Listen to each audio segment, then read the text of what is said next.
ज्ञानी बाबा भोलेनाथ शंकर भगवान का चर्चा कैला।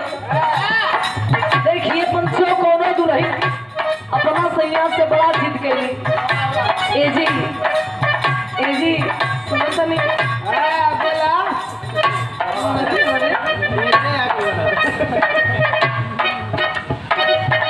खाली देखी ये सैया जिंदगी में काम को खत्म ना हो, काम तो लगा रही हाय हाय कमाए को सब कुछ एरिया छोड़ के चल जाएगा।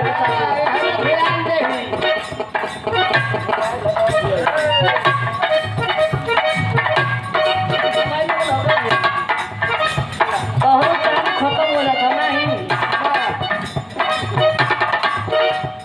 लेकिन कैसे दुल्हन जिद करिए अपना सैया से सिफारिश करिए जी। देखी एक हमसे बताओ ना भैया की जब सावन के महीना आवेला बाबूजी होकर उठ गला।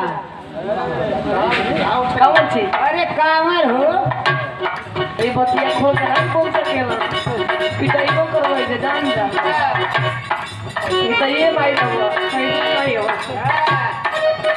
लेकिन दुल्हन अपना सैया से बात जिद करे कहेगा सिफारिश कर तुम्हारे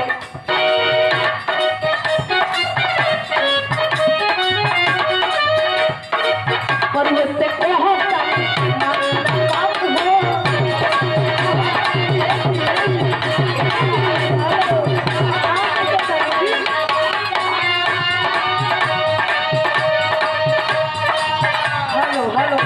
हम इधर है जी। ध्यान किधर है? पता ना कहाँ खो जाता नहीं रहा के। इधर देखो कैसे दुल्हन खड़ी है कि देखी सुनी कम से कम ध्यान दी क्या बतावे।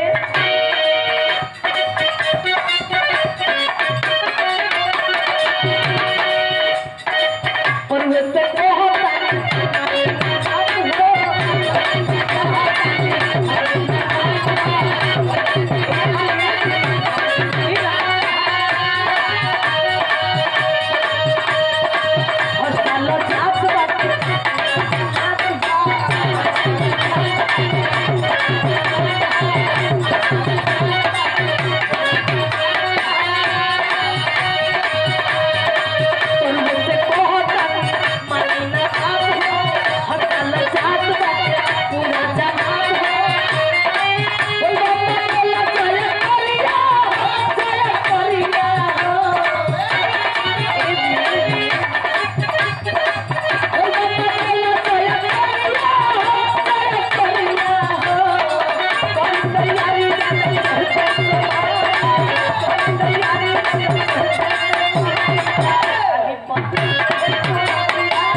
बुढ़ौतिया जैसो सही में यहाँ धवा से दानो तुम नहीं करब धोखे के पड़ी ये से कम बुढ़ौती के भी सोच ले क्या करे ना